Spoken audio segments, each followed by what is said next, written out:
of you have ever felt like your vote doesn't really count in an election? Or felt discouraged after seeing a presidential candidate win without obtaining the popular vote, but instead getting the necessary electoral votes?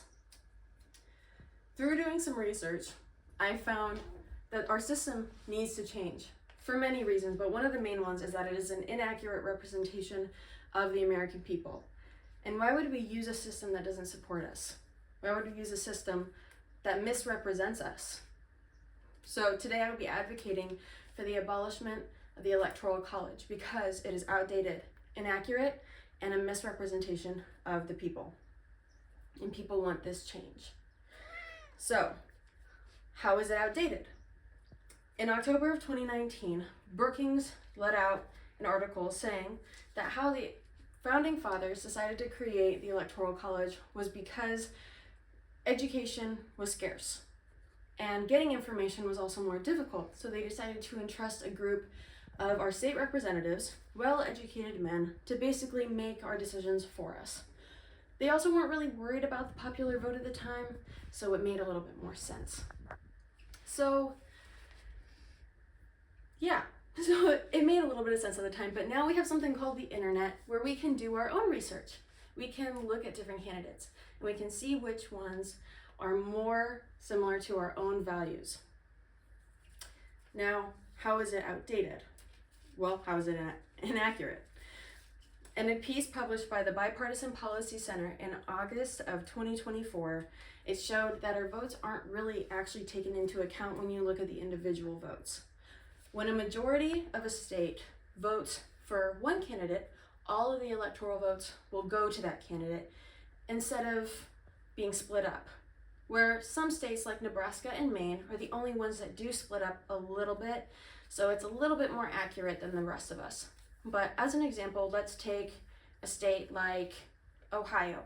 It's a swing state, so a lot of the time it's pretty split down the middle and we're not really sure which way they're going to vote for during an election.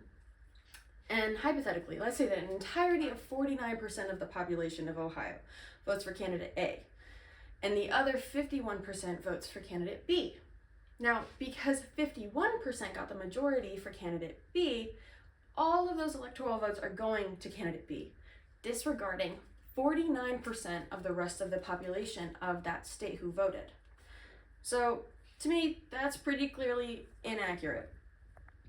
Now, what about the population that wants it to change? In August and September of 2024, the Pew Research Center did a survey of over 9,500 people. 63% of the population that was surveyed said that they would like to see the president be elected through the popular vote. To me, this is way more accurate. In the past, there have been a couple instances where presidents have failed to gain the popular vote. And so instead, they've only won because of the electoral votes. Now, in an article published by the Harvard Crimson in April of 2024, they quoted Jamie Raskin, a congressman and constitutional scholar, by saying, "I think the whole country would benefit from us having an election where everybody votes, every vote counts equally, and every vote is counted." And I absolutely agree with this. Now, we've looked at how it is outdated, inaccurate, and people want change. So what can we do? Well, it's pretty standard, but we can talk to our representatives, we can stay informed, and we can continue to have conversations about all of this to make sure that more and more people understand the system that we are working in so that we can work through it. And maybe at some point, we can get to a place where every vote does really count. Thank you. This is where we clap, everybody.